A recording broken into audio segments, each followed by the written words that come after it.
నా మతం మానవత్వం. డిక్లరేషన్లో రాసుకుంటానేమో రాసుకుంటా. నిజంగా ఆశ్చర్యం కాదా? జగన్ ఏమన్నా కొత్తనా? రాజశేఖర రెడ్డి గారు ఏమన్నా కొత్తనా? నా మతం ఏమిటని తెలియదా ఎవరికైనా ఆంధ్ర రాష్ట్రంలో కానీ దేశంలో కానీ? నా కులం ఏమిటి అని చెప్పి ఎవరికి తెలియదా రాష్ట్రంలో కానీ దేశంలో కానీ? రాజశేఖర రెడ్డి గారు 5 సంవత్సరాలు ముఖ్యమంత్రిగా ప్రతి సంవత్సరం బ్రహ్మోత్సవాలకు వస్త్రాలు నాన్నగారే సమర్పించారు. నాన్నగారు కొడుకునే కదా నేను కూడా తిరుపతికి ఎన్నోసార్లు పోయా కదా ఇంతకు ముందు కూడా, ముఖ్యమంత్రి కాకమునుపు. అంతెందుకు నా పాదయాత్ర మొదలెట్టేటప్పుడు వెంకటేశ్వర స్వామి ఆశీస్సులు తీసుకుని మొదలెట్టా. నా పాదయాత్ర అయిపోయిన తర్వాత నేరుగా తిరుపతికి వెళ్ళి కాలినడకన కొండెక్కి వెంకటేశ్వర స్వామి దర్శనం చేసుకుని తర్వాతనే ఇంటికి పోయా. నా పాదయాత్ర అయిపోయిన తర్వాత నా 3648 కిలోమీటర్లు నా పాదయాత్ర అయిపోయిన తర్వాత. ఇవన్నీ తెలియవా రాష్ట్ర ప్రజలకు? మన అప్పుడు చంద్రబాబు నాయుడు గారు ప్రభుత్వమే కదా అప్పుడు ఉండింది. అప్పుడు నేను ప్రతిపక్ష నాయకుడినే కదా అప్పుడు. ఆయన కళ్ళ ముందరనే కదా వెళ్ళింది, తిరుపతి కొండెక్కింది 2 సార్లు. మళ్ళీ దాని తర్వాత నేను ముఖ్యమంత్రి అయినా. 5 సంవత్సరాలు తిరుపతి బ్రహ్మోత్సవాలకు దగ్గరుండి వస్త్రాలు నేనే సమర్పించాను. వస్త్రాలను నెత్తిన పెట్టుకుని మోసుకుంటూ వెళ్లి వెంకటేశ్వర స్వామి మీద భక్తి శ్రద్ధలు చూపిస్తూ వెంకటేశ్వర స్వామికి బట్టలు సమర్పించడం జరిగింది. నేను అడుగుతా ఉన్నా, ఫస్ట్ టైం ఎవడన్నా పోతా ఉన్నప్పుడు నువ్వేదో ఇట్లా మాటలు మాట్లాడినా అర్థం ఉంది. 10 సార్లు 11 సార్లు పోయిన తర్వాత ఈ రోజు నేను తిరుమల తిరుపతి దేవస్థానానికి నేను పోతానంటే నేను అడ్డుకుంటూ ఈ మాదిరిగా నువ్వు నోటీసులు ఇస్తూ ఈ మాదిరిగా తిరుమల తిరుపతి దేవస్థానానికి నేను పోకూడదు అని చెప్పి ఈ మాదిరిగా నోటీసులు ఇస్తూ ఈ మాదిరిగా మా ఎమ్మెల్యేలకు మా కార్పొరేటర్లకు అందరికీ కూడా ఈ మాదిరిగా నోటీసులు పంపుతూ నేను అడుగుతా ఉన్నా, ఒక రాష్ట్ర ముఖ్యమంత్రిగా 5 సంవత్సరాలు బ్రహ్మోత్సవాలలో తిరుమల తిరుపతి దేవస్థానానికి వస్త్రాలు సమర్పించిన నేను, ఇన్నిసార్లు తిరుమల తిరుపతి దేవస్థానానికి వెళ్ళిన నేను, ఈరోజు తిరుమల తిరుపతి దేవస్థానానికి నేను రాకూడదట, పోకూడదట. కారణం ఏమిటంటే నా మతమట. నేను అడుగుతా ఉన్నా, నా మతం ఏమిటి అని అడుగుతా ఉన్నా నా మతం ఏమిటని. 4 గోడల మధ్య నేను బైబిల్ చదువుతాను, తప్పేముంది? బయటికి పోతే హిందూ సాంప్రదాయాలను నేను అనుసరిస్తాను, గౌరవిస్తాను. బయటికి పోతే ఇస్లాంను అనుసరిస్తాను, గౌరవిస్తాను. బయటికి పోతే సిక్కిజంను అనుసరిస్తాను, సిక్కిజంను నేను గౌరవిస్తాను. నా మతం ఏమిటని అడుగుతా ఉన్నారు. కానీ మన ధర్మనాశనం చేయాలనుకునేటువంటి దరిద్రులు గుడి ఉండగా గుడికి వెళ్లకుండా గుడి సెట్టు వేసి గుడి సెట్టు పనులు చేస్తారు. గుడి సెట్టు వేయడం అంటే గుడి సెట్టు పని కదా సార్. గుడి ఉందగా నువ్వు పిల్లలతో గుడికి వెళ్ళు. అంటే నిన్ను గుడికి రమ్మని ఎవరు చెప్పారు? నువ్వు ఎండిపోయిన శవాన్ని మొక్కుతావు, మొక్కుకో. సరే, నీ డ్రామా చేసిన నాళ్ళు చేసావు. కానీ బాధాకర విషయం ఏంటంటే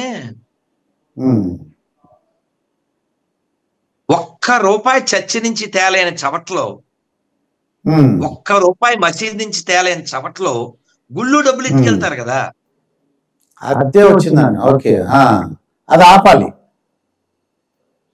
ఇప్పుడు నీకు you don't have rights on church or mosque, no? What right you have on temples?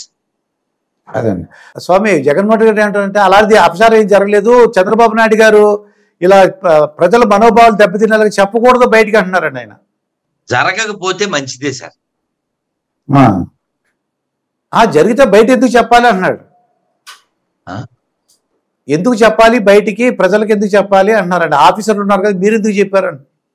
ఏమండి, ఇప్పుడు మాజీ సీఎం గారికి వెంకటేశ్వర స్వామి మీద నమ్మకం లేదు, గౌరవం లేదు, దేవుడని ఫెయిత్ లేదు. కానీ ఇప్పుడుండే సీఎం ఆ ఊరులో పుట్టిన ఆయన కదా సార్. వెంకటేశ్వర స్వామి మొక్కకుండా వెళ్ళదు కదా సార్. సీఎం అవగానే తిరుమలే కదా వెళ్ళింది. కాబట్టి ఆయన ఫీల్ అయ్యి ఉండొచ్చు, చెప్పుండొచ్చు.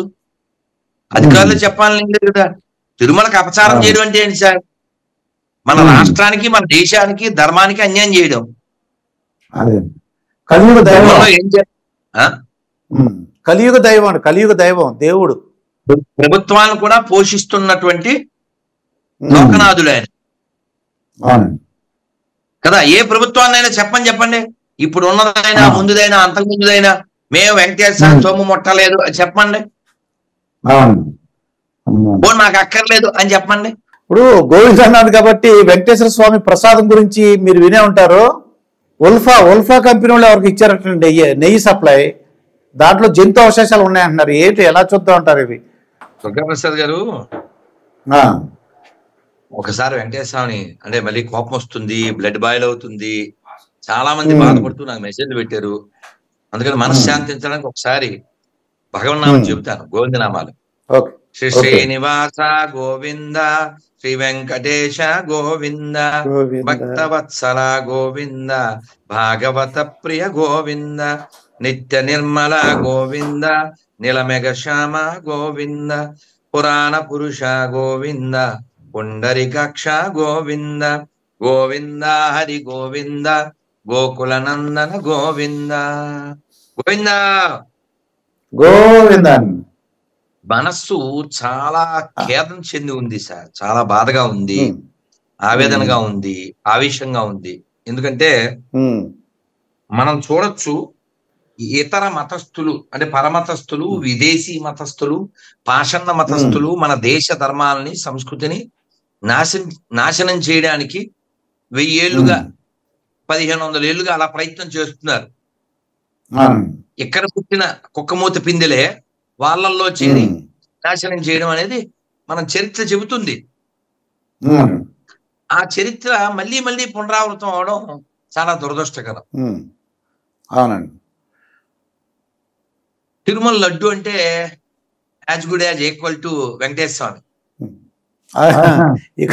అవునండి. అవునా? అవునవునండి. అవునండి. లడ్డూని చూస్తే, వాసన చూస్తే టెంప్ట్ అవుతాం, మళ్ళీ అడిగి తీసుకుంటాం. నా బాల్యంలో మా నాన్నగారు అయ్యప్ప కొండకి వెళ్ళొచ్చిన తర్వాత ఫైనల్ గా లాస్ట్ లో తిరుమల వెళ్తాం, అన్ని ప్రసాదాలు పెట్టేవారు, చేతిలో పెట్టేవారు, అన్ని తినేవాళ్ళం. మళ్ళీ నాన్నగారు తలుపులు దగ్గర వేసి అనగానే మళ్ళీ దొంగతనం, మళ్ళీ లోపలికి వెళ్ళి లడ్డు కుక్కుని వచ్చేసేదే. తిరుమల లడ్డు మీరు స్వామి తిరుపతి నుంచి వస్తున్నారా అని అడుగుతారు. అంటే మీరు విజయవాడ నుంచో వైజాగ్ నుంచి కూడా తిరుపతి నుంచి వస్తే దాని అర్థం ఏమిటంటే వచ్చేప్పుడు లడ్డు దండి అని చెప్పడం. అలా మాకు ఒక ఆయన నాడు హైదరాబాద్ లో పెద్ద లడ్డూలు కావాలి, 4-5 ఇస్తే కూడా తినేస్తాడు. అలాంటి లడ్డూని మరి వినడానికి, చదవడానికి, చెప్పడానికి చాలా బాధగా ఉంది. దాంట్లో పందివి, ఆవువి, చేపవి, ఏవేవో జంతు కళేబరాల నూనె కలిసింది అని సాక్షాత్తు రాష్ట్ర ముఖ్యమంత్రి గారే చెప్పడం చాలా లక్షల కోట్ల మందికి ఖేదాన్ని కలిగించింది. దీన్ని మనం అంటే పరిశీలన చేయకుండా మనం కన్ఫర్మ్ చేసి ఇతనే దోషి అనలేం కదా, ఇది కొందరు వాదన. కానీ అతను చేసుంటాడు అని మనకి నమ్మకం ఎలా కలుగుతుందంటే, ఒక వ్యక్తి సిగరెట్ తాగుతున్నాడు అనుకోండి, అని మీకు ఒక జోక్ చెప్తాను, మరి తప్పదు. పెళ్లి కొడుకు మంచోడేనా అని అడిగారు. మంచోడండి, ఎప్పుడైనా ఏమైనా ఏం అలవాట్లు ఉండి ఎప్పుడైనా ఒక్కపొడి వేస్తాడంతే అన్నారు. ఒక్కపొడి పెద్ద అలవాటు ఏంటి సార్? అది కూడా ఎప్పుడైనా మాంసం తింటేనే అన్నాడు. అది కూడా ఎప్పుడైనా మందు కొడితేనే, అది కూడా ఎప్పుడైనా వ్యభిచారి దగ్గరికి వెళ్ళి వస్తేనే అన్నాడు. మంచి పెళ్లి కొడుకు, కొత్తపడి కదండి. అర్థమైందండి. మీకు వెలిగిందిగా. వెలిగిందండి. ఇది